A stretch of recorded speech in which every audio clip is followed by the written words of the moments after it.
Rama Naidu corporate కళాశాలలో విద్యార్థులకు ఆత్మహత్య నిలయాలుగా మారుతూ ఉన్నాయి.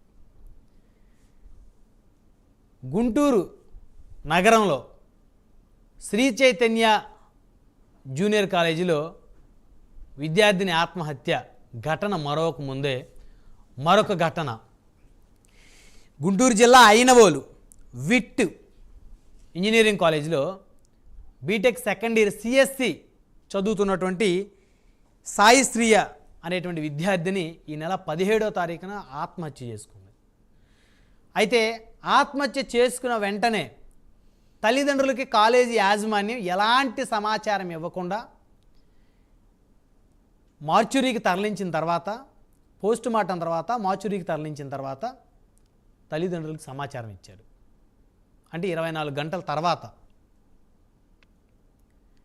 సో విద్యార్థిని అంత్యక్రియలు పూర్తయినాయి. అయితే ఇప్పుడు ఆ కాలేజీ దగ్గర ఆ విద్యార్థిని యొక్క తల్లిదండ్రుల నిరసన జరుగుతూ ఉంది. మా అమ్మాయి ఎందుకు చనిపోయింది?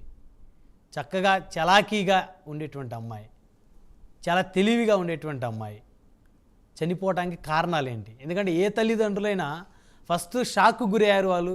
సాయి శ్రియ తల్లిదండ్రులు ఎందుకు జరిగింది అనేటువంటి ఆ బాధ నుంచి తేరుకొని ఇప్పుడు ఎందుకు అసలు దీనికి కారణం ఏంటి? ఎవరన్నా చంపారా, లేకపోతే ఎవరన్నా హెరాస్ చేశారా కాలేజీలో?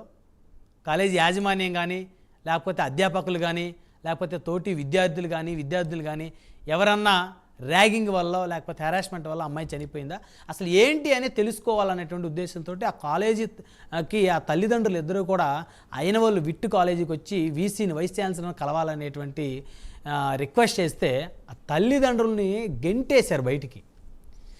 ఈరోజు ఇది ఒక సంచలనంగా మారిందన్నమాట. అంటే తన కాలేజీలో చదువుతున్నటువంటి విద్యార్థిని ఎందుకు చనిపోయిందో కనీసం తల్లిదండ్రులకి చెప్పలేనటువంటి బిజీగా యాజమాన్యం ఉందా? అంటే పిల్లల చావులు ఆత్మహత్య చేసుకుంటే, కాలేజీలో చదివేటువంటి విద్యార్థులను ఆత్మహత్య చేసుకుంటే అసలు కనీసం చీమ కుట్టినట్టు కూడా లేకుండా, ఏమీ తెలియనట్టుగా గుట్టు చప్పుడు కాకుండా పోస్ట్ మార్టాలు చేయించేసేసి అధికారులకు డబ్బులు ఇచ్చేస్తే సరిపోయిద్దా? సో ఈ అంశం మీద చర్చిద్దాం. ప్రస్తుతం మనతోటి పాల్గొనడం కోసం ఐఆర్ఎస్ ఆఫీసర్, అదేవిధంగా మన prime line education chief Satish గారు ఉన్నారు. డాక్టర్ సతీష్ గారు వారితో మాట్లాడదాం. సతీష్ గారు, good afternoon sir. Good afternoon అండి. సార్, మొన్ననే మనం డిస్కస్ చేశాము ఈ శ్రీ చైతన్య కాలేజీలో విద్యార్థిని ఆత్మహత్య, ఇంటర్మీడియట్ సెకండ్ ఇయర్ చదువుకునే విద్యార్థిని. సో అది గడవక ముందే మళ్ళీ ఇప్పుడు అయిన వాళ్ళు విట్ యూనివర్సిటీ కిందకు వస్తుంది అనుకోండి, యూనివర్సిటీ అండి. మరి ఇక్కడ సాయి శ్రీ అనేటువంటి విద్యార్థిని ఈ నెల 15 ఆత్మహత్య చేసుకుంటే ఒక రోజు గడిచిన తర్వాత తల్లిదండ్రులకి ఇన్ఫర్మేషన్ ఇచ్చారు. ఆన్ ద స్పాట్లో వెంటనే ఫోన్ చేసి చెప్పాలి. అంటే పోస్ట్ మార్టం చేయించిన తర్వాత చెప్తారా తల్లిదండ్రులకి ఎక్కడైనా? అసలు ఎందుకు జరిగింది? ఫుటేజీలు, సీసీ ఫుటేజీలు తీయండి. మా అమ్మాయి లాస్ట్ సారి కాలేజీకి ఎప్పుడు అటెండ్ అయింది, అసలు కాలేజీలో జరిగిందా ఈ అమ్మాయి, లేకపోతే బయటికి తీసుకెళ్ళి ఎవరన్నా ఏదన్నా చేసి చంపారా, హత్య చేశారా, లేకపోతే గొంతు నులిమారా, ఏం చేశారు? ఈ మధ్య అత్యాచారాల ఘటనలు కూడా పెద్ద ఎత్తున జరుగుతున్నాయి, హెరాస్మెంట్ జరుగుతున్నాయి. దానివే కొంచెం ఇప్పుడు తల్లిదండ్రులు కనుక్కోవాల్సిన బాధ ఉంటుంది కదా సార్. అమ్మాయికి జరిగిన అన్యాయం మీద నిజంగా ఏం జరిగింది అనేటువంటిది వెలికి తీయడానికి పోతే, ఇందాక విజువల్స్ కూడా చూసాం మనం, తల్లిదండ్రుల్ని బయటికి గెంటేస్తున్నారు. అంటే ఇదేంది? ఇది ప్రజాస్వామ్య దేశమా, లేకపోతే ఏమైనా పాకిస్తాన్లో బతుకుతూ ఉన్నాం సార్ మనం? అది చూడండి, చూడండి సార్, అతను మూర్ఖుల్ని తీసుకొని వచ్చి కాలేజీల్లో ఇలాంటి మూర్ఖుల్ని అంతంత పెద్ద పెద్ద కాలేజీల్లో వాళ్ళకి ఉద్యోగాలు ఇస్తే చూడండి, మరి కొద్దిసేపటికే ఆ తల్లిదండ్రులు గెంటేస్తాడు. ఆ పాప తల్లి బయట కూర్చొని ఏడుస్తూ ఉంది. ఇది మనం ఎక్కడ బతుకుతున్నాం సార్? ఇది అంటే ఇది కార్పొరేట్, అంటే విద్యను ఎప్పుడైతే మీరు కమర్షియలైజ్ అయిపోయిందో, స్కూల్ ఎడ్యుకేషన్తో పాటుగా యూనివర్సిటీస్ కూడా ఎప్పుడైతే మీకు కమర్షియలైజ్ అయిపోయి ఒక్కొక్క స్టూడెంట్ దగ్గర వాళ్ళు 4 లక్షలు, 5 లక్షలు, 6 లక్షల ఫీజులు తీసుకుంటారు వాళ్ళు. అసలు విఐటి లాంటి విద్యా సంస్థకి ఎంత కమర్షియల్గా రన్ చేస్తారంటేనండి, వీళ్ళు ఎక్కడన్నా అడ్మిషన్ తీసుకుంటే ఫీజు ఎంత అని ఉంటుంది.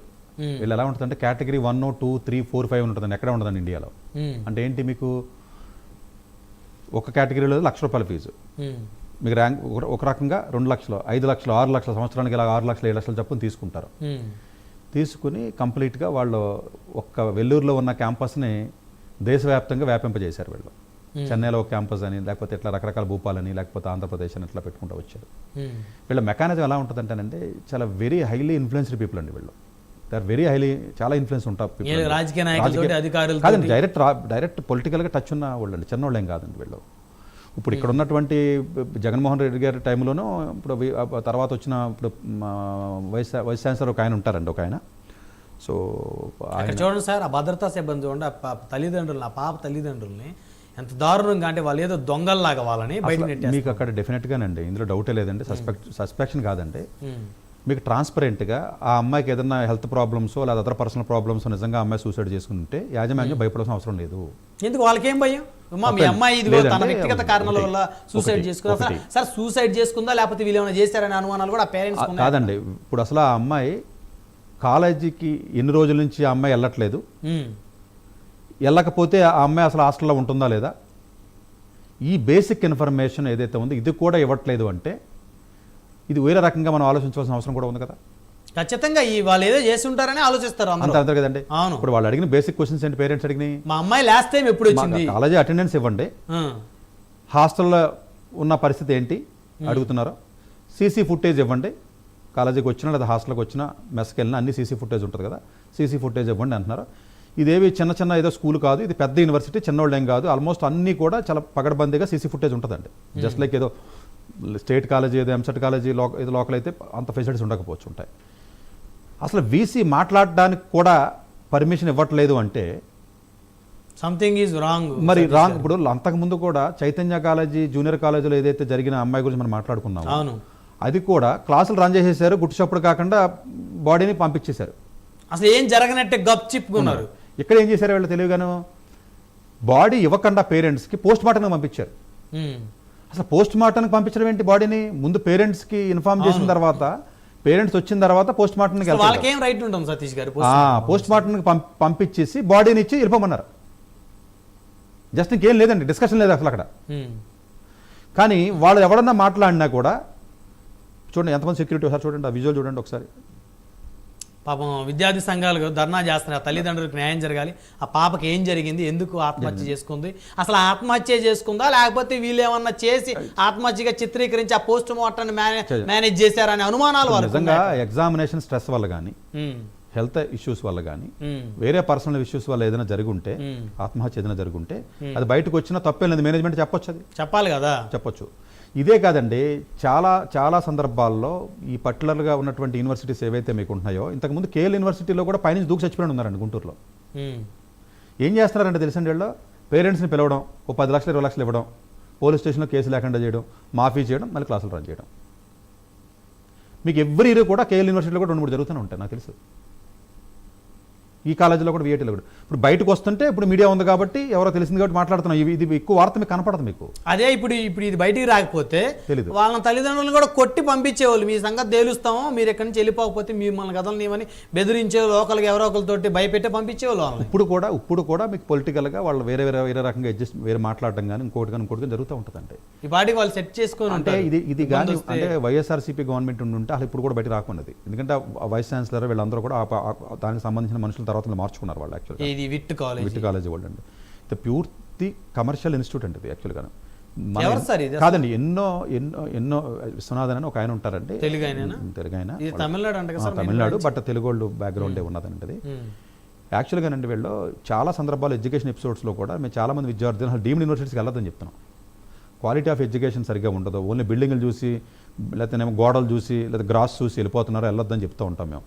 మొత్తం హాస్టల్స్లో ఎక్కువ మందిని వేసేయడం, లేకపోతేనేమో అసలు కేర్ అనేది ఉండదండి. ఒక కంప్యూటర్ సైన్సే మీకు విఐటి ఏపీలో, ఇప్పుడు ఈ అమ్మాయి కంప్యూటర్ సైన్స్ చదువుతుంది కదా, ఒక్క విఐటి ఏపీలో 15,000-20,000 మంది ఉంటారు. దానికి పర్మిషన్స్ ఉండవు, దానికి ఏమో ఒక లెక్క పత్రం ఉండదు, తీసుకుంటారు. ఈ స్టూడెంట్స్కి సంబంధించిన ఇప్పుడు యాక్చువల్గా ఏంటి, అటెండెన్స్ అనేది జనరల్గా మ్యాండేటరీగా రెగ్యులర్గా పేరెంట్స్కి పంపించాలి, అంతే కదండి సిస్టమ్. ఇప్పుడు డబ్బులు తీసుకుంటారు కాబట్టి వాళ్ళు చేయాలి, గవర్నమెంట్ క్లాసులు కట్టండి కాకపోతే పేరెంట్స్కి అప్డేట్ ఇవ్వాలి కదా సార్. ఇప్పుడు వీళ్ళు ఏంటంటే ఇప్పుడు చాలా ప్రైవేట్ కాలేజెస్లో ఇప్పుడు డబ్బులు తీసుకుంటున్నారు కాబట్టి ఫస్ట్ ఫండమెంటల్ రిక్వైర్మెంట్ ఏం అడుగుతున్నారు, మాకు స్టూడెంట్స్ మా పిల్లలు కాలేజీకి అలా వెళ్తున్నారా వెళ్ళట్లేదు, అటెండెన్స్ మాకు ఇవ్వమని అడిగితే ఇస్తామని చెప్తున్నారు. వాళ్ళు కమిట్మెంట్ ఇచ్చారు, వాళ్ళు విఐటి వాళ్ళు కమిట్మెంట్ ఉంది క్లియర్గా, ఏంటి అటెండెన్స్ మేము ఇస్తామని. ఇప్పుడు వీళ్ళకి అటెండెన్స్ కమిట్మెంట్కి సంబంధించిన మెసేజ్లు రాలేదు పేరెంట్స్కి, చాలామందికి రావట్లేదు. ఒకటి. రెండోది, ఈ పర్టికులర్ స్టూడెంట్స్కి సంబంధించినటువంటి ఏవైతే ఎకడమిక్గా కానీ ఇంకోటి కానీ ఏదైనా ఉంటే పేరెంట్స్ని పిలిచి పేరెంట్స్ స్టూడెంట్స్ మీటింగ్లు ఏదైతే రెగ్యులర్గా ఉన్నాయో ఈ ప్రైవేట్ యూనివర్సిటీస్ పెట్టాలి, అది రూల్. అది యూజీసీ నామ్స్ కూడా ఉన్నాయి. వీళ్ళు ఎప్పుడు కూడా పేరెంట్స్ని పిలిచి మీటింగ్ పెట్టరు. గవర్నమెంట్ వాళ్ళు అంటే పెట్టకపోవడం అంటే ఎదురైండి ఐఐటీ వాళ్ళు అన్నిటి టైం ఉండదేమో కదా కాదండి, నేను డబ్బులు తీసుకుంటారు కదండి. ఇప్పుడు గవర్నమెంట్ ఇన్స్టిట్యూట్స్ వేరండి. ఇప్పుడు ఐఐటీలోనో లేకపోతే ఎన్ఐటీలోనో అక్కడ పెట్టకపోతే అవ్వదు. ఈ స్టూడెంట్స్ పేరెంట్స్ మీటింగ్ పెడితే కంప్లైంట్స్ మాట్లాడతారు కదా వాళ్ళు. అవును, స్టూడెంట్స్ మాట్లాడతారు కదా, ఆ సమాధానం చెప్పలేక ముందు ఆ స్టూడెంట్స్ పేరెంట్స్ ఇంటరాక్షన్ పోయింది. 2 3 ఎప్పుడన్నా పేరెంట్స్ ఏదైనా ఫ్యాకల్టీని వెళ్ళి కలిసి ఏదైనా మాట్లాడాలి, మా పిల్లలకి ఏమైంది ఏదైనా మాట్లాడాలన్నా కూడా అపాయింట్మెంట్ లేదు, రావద్దు, మాకు వేరే క్లాస్ ఉంది, వెళ్ళిపోతున్నాం. ఇలాగ రకరకాలుగా తప్పించుకుని ఎవరైతే పేరెంట్స్ వెళ్తున్నారో మాట్లాడడానికి ఆ పేరెంట్స్తో ఎవరో కూడా టీచర్స్ మాట్లాడే పరిస్థితి లేదు. అన్నిటికంటే ముఖ్యమైనది ఎక్స్క్లూసివ్గా ఎంత పెద్ద యూనివర్సిటీలో ఎన్ని వేల మంది చదువుతున్నప్పుడు ఒక సైకాలజిస్ట్ ఉండాలి. అవును, సైకాలజిస్ట్ అన్నా కూడా అసలు విఐటి క్యాంపస్కి లేడు ఏపీకి. అవును, మనం లాస్ట్ టైం కూడా డిస్కషన్ చేసాం. కాదండి జూనియర్ కాలేజీల్లో నారాయణ చైతన్య లాంటి కాలేజీల్లో చిన్న చిన్న క్యాంపస్లు ఉంటాయి కాబట్టి లేరు అంటే it's different story. Engineering college పెద్దదంటే ఇది అంటే మీకు